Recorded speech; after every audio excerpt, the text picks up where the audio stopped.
Welcome back, tankers. Today we're going to be looking at some tanks that believe speed is optional. Camouflage, mere suggestion, and subtlety, well, they've never heard of the word. We're going to be looking at the Fat Boys of WoT tanks, the E100, the Mouse, and the Type 5 Heavy. Sorry, 60 TP, but no pretenders in this video.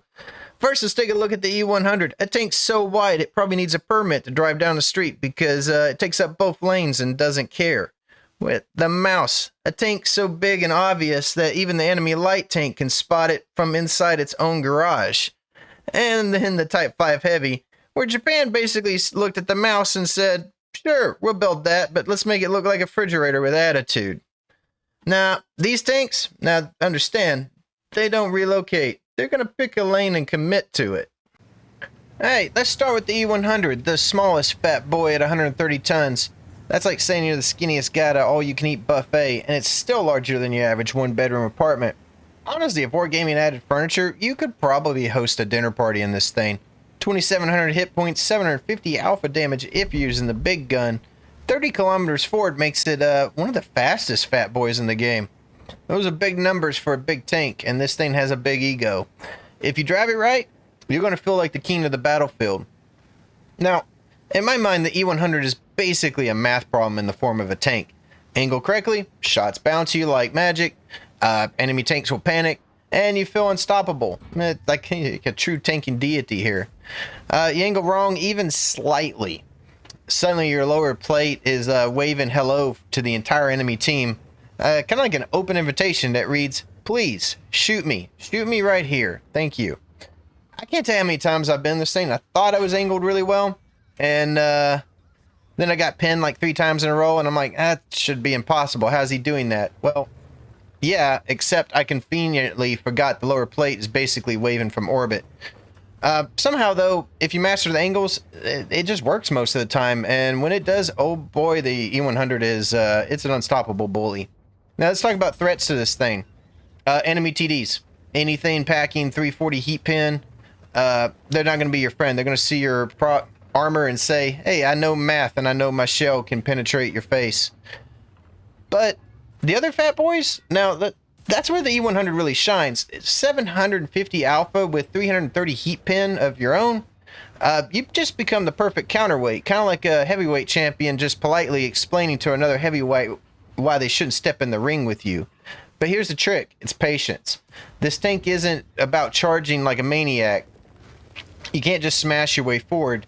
You have to kind of think a little bit, reposition when a flank is collapsing, read where the enemy will peek, and angle perfectly. And then laugh when their shots bounce off you. There's something deeply satisfying about seeing like a mouse ricochet a shot, and then you just casually returning fire, doing 750 damage, and just go, nice try, buddy, try harder. And don't forget about your teammates. The E100, you just soak damage, kind of like the other fat boys. But it's better when you kind of pair this thing with a couple of other heavy tanks with faster rates of fire. Just punish enemy tanks that overextend. Occasionally, you're just going to make someone question their life choices when they kind of try to face hug you at point blank range, and you're just dishing out damage to them with relatively good DPM. And here's another pro tip. Mobility. It might seem laughable to talk about mobility with this thing, but at 30 kilometers an hour, it's actually the fastest of the 3 fat boys. It isn't going to necessarily win a drag race, but it's enough to reposition, bait shots, outmaneuver tanks, and think they're smarter than physics. Use it, abuse it, angle, reposition, angle again. And, remember, if your gun isn't loaded, your lower plate, it still waves hello. So make it count. If you're going to take a hit, punch him back in the face. At the end of the day, the E100, it's not just a tank. It's a personality, a stubborn, unmovable, occasionally confused personality, but one that rewards anyone willing to think about angles. Anticipate enemy mistakes, shrug off shells like they're just some pesky fly buzzing around, and I don't know. You drive this thing well, you're going to feel like a tactical genius. And if you angle it wrong, well, you're going to learn humility in about 3 seconds.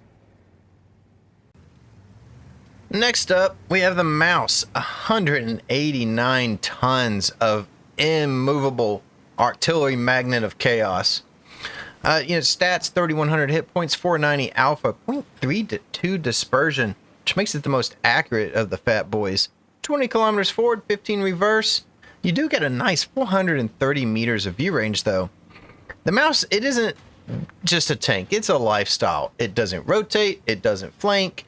It simply just arrives to the fight eventually. And when it does, the battlefield notices it. Seriously, this tank has the subtlety of a freight train crashing into a china shop. And yes, of course, the enemy light tank can spot you from inside its own garage. That's just how obvious this thing is. It's the most noticeable tank on the battlefield, and if there was a reward for that, the mouse would have a trophy case bigger than its armor. The core gameplay, well, it's pretty simple in theory. Move forward slowly, absorb damage, angle, keep moving, repeat until the game ends. Or until artillery decides it's had enough of your stubborn face and deletes your day. Enemy fire, just they bounce their shots, they panic, they load gold ammo, and continue, all while you continue forward. Kind of like a battleship with anger management issues. Seriously, the mouse is essentially a walking, heavily armored, slightly grumpy wall that makes people question why they entered the game. Your team, they both depend on you and hate you simultaneously. You're either blocking their shots while you're angling perfectly, because keep in mind, you're kind of like an anchor, a wall. Just the unfortunate landmark on the battlefield that no one really asked for. Every time you hold a corner, your teammates are either going to slightly cheer or whisper curses in your massive shadow. And if you do position correctly and angle correctly, well, I promise you, this thing, it is glorious. You're going to feel unstoppable. Let's talk about strategy, because the mouse, it's not about raw mobility. It's about domination by presence. You pick a corner, you claim a lane, let your perfectly angled armor kind of wiggle politely at incoming shells, while like a calculus teacher grading papers. You learn to read the battlefield. You see enemy players overextending. Well, let them commit and to their mistakes, and then punish them hard. Your 490 alpha, it isn't just damage. It's kind of a psychological statement of you shall not pass easily. And yes, you will hate artillery in this thing. They will single you out. They will write sad poems about your armor that, taking 200 damage every 40 seconds gets quite annoying. But, there's a twisted joy in watching your side armor bounce like 3 shells in a row while the enemy team, while your team pushes up behind you. You just become this ultimate meat shield. Yes, but, also a strategically valuable one for your team. And here's the pro tip. Mouse drivers, don't forget, they often forget about their mobility limitations. Use that 20 kilometers of speed wisely. You can nudge corners, reposition slightly, or surprise enemy players that thought you were kind of pinned down. With the mouse, every millimeter counts when you've got nearly 200 tons of death in slow motion. Reverse wisely, 15 kilometers. It may seem slow, kind of is, but it's enough to reposition. Someone decides that your rear plate is a welcome mat. Spoiler, it kind of is. You can reposition, you can turn, and but let's not annoy those funny moments. Tanks desperately trying to pin you when they really can't, and all while you kind of gently nudge forward. Impervious, sipping on that sweet nectar of invincibility, and there's that joy when that E100's trying to bully you and you just bounce the shot and just with a smug face kind of return fire on them because that lower plate's visible from orbit. But at the end of the day, the mouse is a tank. You either love it, you love to hate it. It hates to love you. It's stubborn, it's slow, it's obvious, but if you drive it well, it just kind of becomes a tactical landmark that's kind of feared, respected, occasionally laughed at for sheer absurdity. And artillery will occasionally remind you that it still exists. And that's why the mouse gameplay is a roller coaster. Frustrating, terrifying, absurd, and sometimes absolutely glorious. And finally, we have the Type 5 Heavy, 151 tons of refrigerator-shaped attitude. After the buff, this thing is finally not a joke anymore, which is impressive because for like a few years I felt like this thing was a punchline. 2,900 hit points, 700 alpha, 0.36 dispersion, 22 kilometers forward. The Type 5 awkwardly kind of sits between the E5 and the mouse in size, but its armor is not as mathematical as the German tanks. It's not as immortal feeling as the mouse, but what it does have is presence. The Type 5, when it rolls into a city lane, everyone notices. Mediums are going to hesitate, heavies are going to slow down, artillery is going to start rubbing its hands together. Its core gameplay is kind of beautifully simple. You punch things, you block lanes, you frustrate enemy tanks. You're going to make medium tanks kind of rethink every aggressive life decision they've ever made. You don't flank in the Type 5. You sort of just occupy. You claim territory like you have an anger management complex. This is kind of where the Type 5 lives. Choke points, corners, narrow streets where mobility matters less and hit points matter a lot. You're not trying to outplay people with finesse. You're saying this lane is mine now. Figure it out. Let's talk about the gun because it's a little optimistic sometimes. It hits hard. Sometimes it's going to slap somebody for 700. It's going to feel amazing. Other times it just kind of gently reminds you that sometimes 290 pin is really just not enough to get it done. Sometimes that delete armor button, it's not the one you hoped for, but the gun does work. It just demands a little bit of patience, positioning, kind of a healthy tolerance for emotional damage. That said, trading is where the Type 5 shines. You don't need perfect accuracy when you're face hugging another heavy tank at 10 meters. You peek, you fire, you absorb, and you return the shot, and you shrug it off like it was a mild inconvenience. You're not here to finesse. You're here for consistency. Thanks to the buff, this tank kind of finally feels capable. You survive longer. It trades better.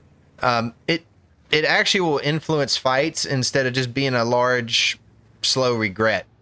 You can hold lanes. You can anchor positions. You can force enemies to commit to fighting you or, just abandon the lane entirely. Both outcomes help your team. One of the biggest strengths of the Type 5 is psychological. Enemies kind of expect it to be, sometimes weak. They remember the old days. They remember laughing at it. And then they push in and get smacked for 700, bounce a shot in return, and suddenly realize they made a terrible mistake. Medium tanks will especially hate you. They see a Type 5, you may think free farm, and then they realize, bounced twice, I lost half my HP, and I'm going to spend the rest of the game pretending they never saw you. Light tanks, they'll ping you and then wisely leave you alone. Because, circling a Type 5 in a city is just volunteering for pain. Position is everything. You don't want open fields. You don't want long sight lines. You want walls, corners, rubble, anything that lets you kind of control angles, hide your weak spots. When you play correctly, the Type 5, it becomes like a doorstop for the enemy team. Progress stops, time drains, mistakes will happen. And yes, artillery still exists. It always exists. It will find you. It will remind you that being tall and flat is not ideal for survival. But unlike the mouse, you're not completely kind of like helpless. You can reposition just enough to stay annoying. You can survive long enough to make it worth it for your team. At the end of the day, the Type 5 is stubborn, loud, and very, very heavy. It doesn't pretend to be elegant. It doesn't try to be clever. It just shows up, blocks lanes, throws punches, and refuses to leave. It's kind of exactly what you want in a fat boy.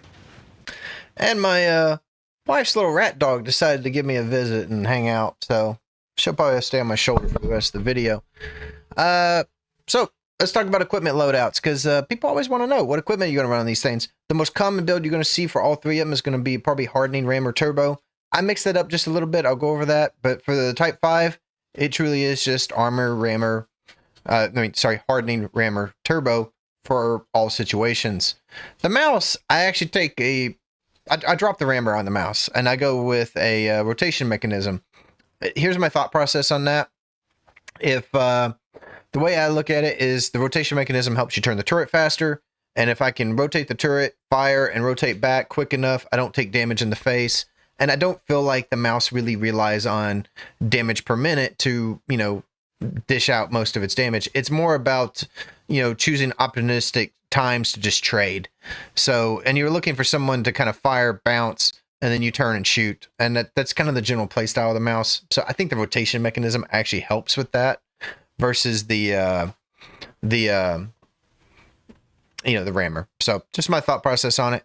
On the E100, I actually dropped the turbo because I think the V-stab gives them, you know, me a little bit more for it. I don't play these tanks a whole lot, but if I had to choose a favorite right now, it would be the Type 5. I think it's just got a dominating presence on the battlefield. I really just, when I get into a big boy, I just kind of want to drive up and, you know, slap people in the face. And that's what the Type 5 is made for. So that's my pick. Let me know if this helped you out. But, and hey, hopefully I get to see you on a few battlefields. You never know.